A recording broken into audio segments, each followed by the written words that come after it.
Christian Adams. Christian was 37 years old. He was from Germany, where he and his parents ran a winery. He was respected for his knowledge of wine and well-liked for his thoughtful, quiet manner and great sense of humor. He had a daughter, a son, and a wife. He was on his way to San Francisco for a wine tasting. Lorraine Bay. Lorraine was a flight attendant for United Airlines. Through 37 years of experience, she was third in seniority out of over 700 flight attendants out of Newark, New Jersey. She was known for her kindness, often giving cards to passengers she had attended to that were sick. The morning of the attacks, she had mailed 2 of these cards. Todd Beamer. As a teenager, Todd defined himself by athletics. He worked for Oracle Corporation and lived in New Jersey with his wife, Lisa, and their 2 sons, David and Drew. Todd and Lisa taught Sunday school at their church for 6 years. Todd wasn't supposed to be on Flight 93, but he changed his flight a day later to spend time with his sons. In January of 2002, Lisa gave birth to a daughter, Morgan. Alan Bevan. Alan was not only a victim and hero of Flight 93, he was also a lawyer, father of 3, and a very old school and simple man. He did not like to carry his cell phone, and he drove a very old car. Mark Bingham. Mark was born on May 22, 1970, the only child of single mother, Alice Hoagland. He grew up in Miami, Florida, and Southern California. Mark attended school at the University of California, Berkeley, and played on 2 national championship rugby teams. He was traveling to San Francisco to be an usher in a friend's wedding. Deora Bodley. Deora was the youngest passenger on Flight 93. She made a difference wherever she went. When she was 9, she wrote in her journal, "People ask who, what, where, when, why, and how. I ask for peace." She was about to start her junior year at Santa Clara University. Sandra Bradshaw. Sandra was a flight attendant on Flight 93. She had a husband and three children. Marion Britton. Marion was 53 years old from Brooklyn, New York. She never missed a holiday and would come bearing cards, special gifts, and delicious pastries. She was a wonderful cook. Even after developing borderline diabetes, she loved to watch other people enjoying things she could not. Thomas E. Burnett, Jr. Thomas was returning home after a weekend in Minnesota, Wisconsin, and a business meeting in New Jersey. He had a wife named Dina and 3 daughters. He and his wife decided to take separate planes in case of an accident. They wouldn't leave the kids parentless. William Cashman. At one point in William's life, he studied and was exceptionally good at karate. One day he asked his wife Margaret to hold out a wooden board, and he chopped it right in half. A few years later, he served in the 101st Airborne Division. He was a quiet and soft-spoken man, yet brave and amazing all at the same time.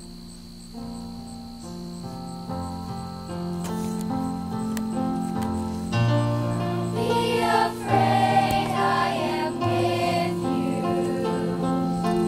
I have called you each by name.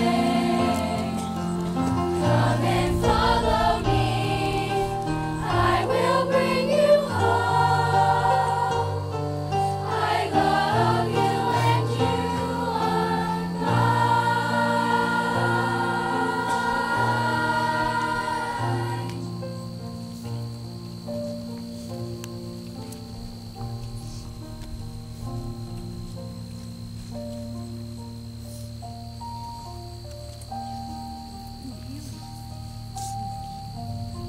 Georgine Rose Corrigan.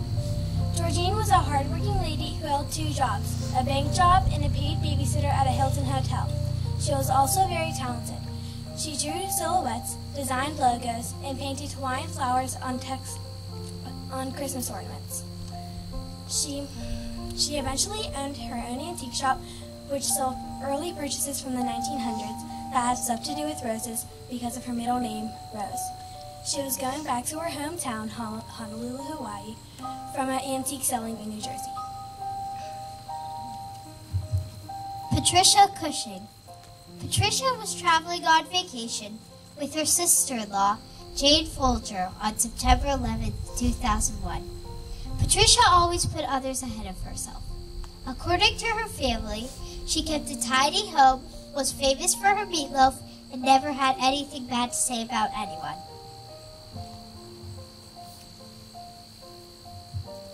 Jason Dahl. Jason was the captain of Flight 93. He was a very family-oriented man and loved his son Matt.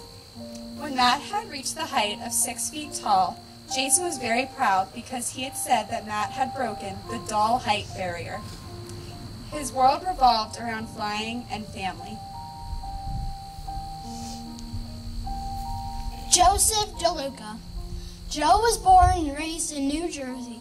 For a short time, he taught junior high kids and then changed his career to work on computers. He loved cars and car racing. He had a yellow Morgan Roadster that he called the Yellow Parale II. He was 6'3" and barely fit into his car. He was on his way to San Francisco with his girlfriend Linda Grumland. Patrick Driscoll. Patrick was a Navy veteran. He loved the outdoors and said being outdoors was like being closer to God. He had a wife, 3 sons, and a daughter. Patrick was a retired director of software development and was on his way to Yosemite National Park with his friend William Cashman that day. Edward Porter Felt. Edward was married and had 2 daughters. After graduating, he was hired as a programmer at AT&T. He was one of the top 5 engineers at the billion-dollar company. He was on his way to a business meeting in San Francisco. Jane Folger. Jane loved going to Manhattan by herself, with her 4 children, or with her 6 grandchildren. She loved the arts and tried to go to as many poetry readings, lectures, and concerts as possible. She was traveling to San Francisco on vacation with her sister-in-law, Patricia Cushing. Colleen L. Frazier. Colleen saw something great in everything and everyone. Relatives and family would bring her scraps of wood or metal, knowing she could convert them into a work of art. She helped disabled people make their lives independent and thriving. She had a large family that loved her dearly, and she was on her way to a grant writing seminar in Reno, Nevada. Andrew Garcia. Andrew was a 62-year-old man and the president and founder of Cinco Group Incorporated. He was a prankster and he exercised daily. He liked to have fun. Before the plane crashed, he made sure to call his family one last time. Jeremy Glick. Jeremy was a fun-loving sales manager for Vividence Incorporated. He lived in Hewitt, New Jersey, with his wife Elizabeth and their baby girl. He was on his way to San Francisco for a business conference.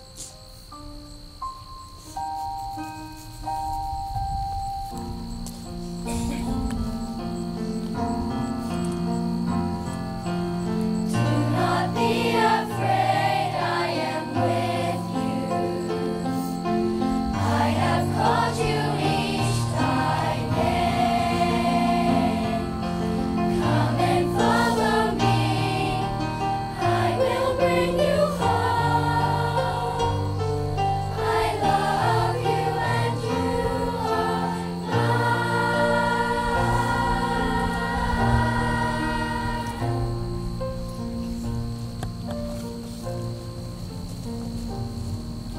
Lauren Grand Pullis. Lauren was returning home to California from her grandmother's funeral in New Jersey. She arrived at the airport early, which allowed her to board Flight 93, an earlier flight than her original flight. She wrote a book called You Can Do It, and her two sisters got published after her death. She was 38 years old and pregnant with her first child. Wanda Green. Wanda was a flight attendant and also worked as a real estate agent. When she realized she had to handle the closing of a home sale on September 13th, she had her friend change her flight to September 11th on Flight 93. Wanda had a daughter, Jennifer, and a son, Joe Benjamin. Every Christmas Eve, she made sure her children had a new pair of pajamas. Donald F. Green. Donald was headed to join his 4 brothers on a hiking trip when he died at the age of 54. Donald loved to fly. He was 14 when he learned how to. Donald had 2 children and a wife, Claudette. Linda Ronland. Linda was 46 years old, manager of environmental compliance with BMW North America.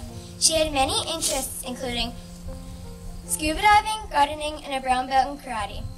She was traveling with her boyfriend, Joe DeLuca. Richard Wadogno.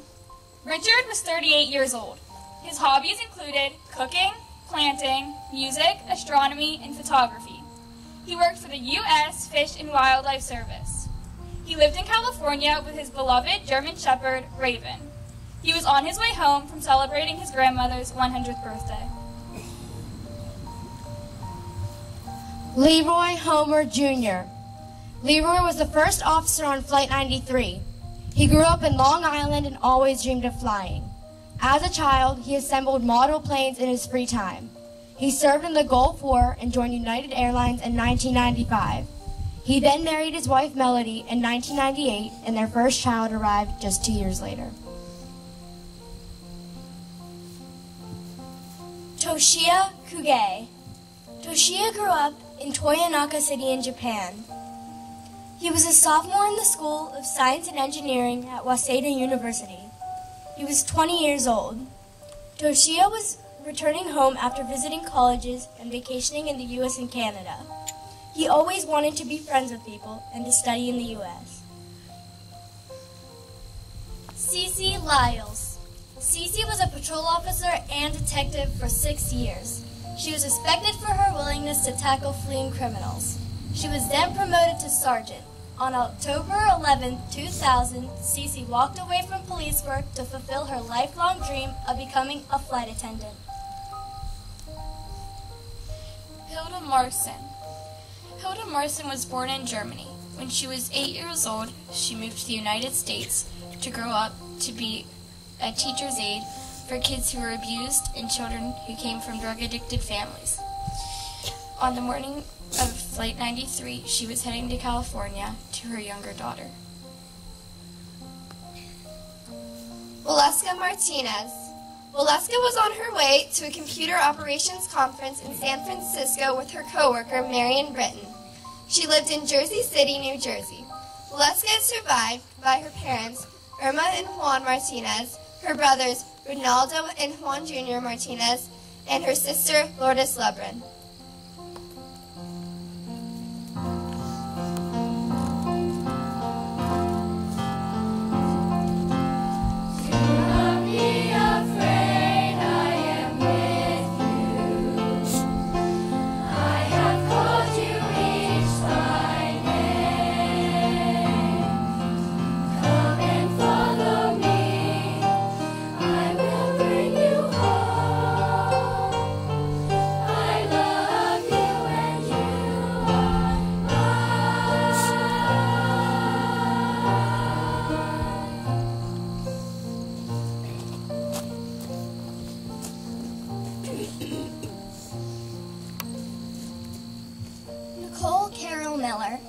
Nicole was 21 years old and went to West Valley College.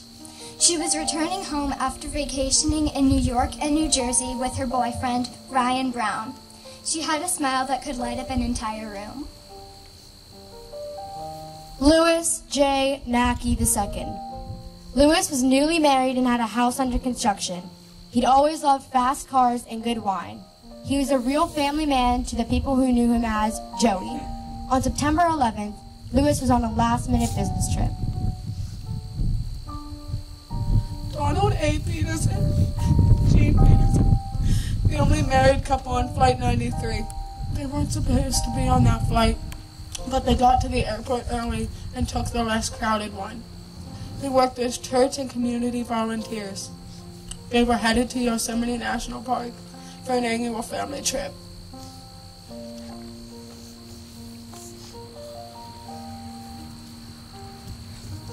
Mark Rothenberg. Mark was a successful businessman who worked in his father's glassware company until he took over the business himself. He had a mind like a calculator and could reel off shipping costs, prices, and percentages without consulting a computer. He had a wife, Meredith, and 2 daughters, Sarah and Rachel. He was on his way to Taiwan for business. Christine Snyder. Christine had been visiting New York City for the first time. On September 11th, she called the airport to transfer from Flight 91 to Flight 93 so that she could get an earlier start. She was excited to be returning home to Hawaii to see her husband Ian. Christine and Ian had been married 2 months earlier on June 2nd. John Talignani. John was a father to his 3 stepchildren, Mitchell, Alan, and Glenn. After he retired, he loved shopping on QVC and bought everything from juicers to a pair of Woodstock tickets. He was traveling to California to claim his stepson Alan's body. Honor Elizabeth Wainyo. Honor was often described as independent, caring, and thoughtful. Her smile was said to light up her whole face. She was a general manager for a Discovery Channel store and was always encouraging to coworkers. She was 27 at the time of 9/11. Deborah A. Jacobs Welsh. Deborah lived in New York with her husband, Patrick, and her Dalmatian, Dylan. She was a flight attendant on Flight 93, and she would often bring home unused airplane food to give to the homeless. Kristen White Gold. Kristen was a high school valedictorian and graduated from Cornell University. She attended plays, concerts, and the ballet, rarely going more than a week without listening to live music. She was on her way to visit friends in California. Father Alphonse Mascherino. Father Mascherino is our newest hero. He has spent the last 12 years of his life dedicating the chapel to the families of the victims of Flight 93. He will be remembered as an outgoing and amazing man.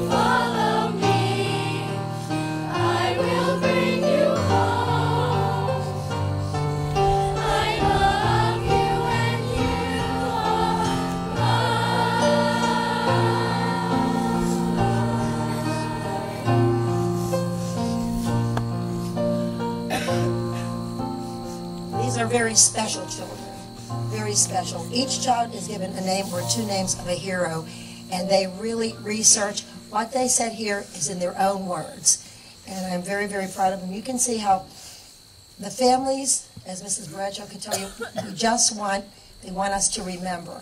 And these are the children that will carry this story, that will do the remembering, and I'm very, very proud of them. And I told them it's okay to cry. This is one time that it's okay to cry. So children, you did a phenomenal job. Thank you.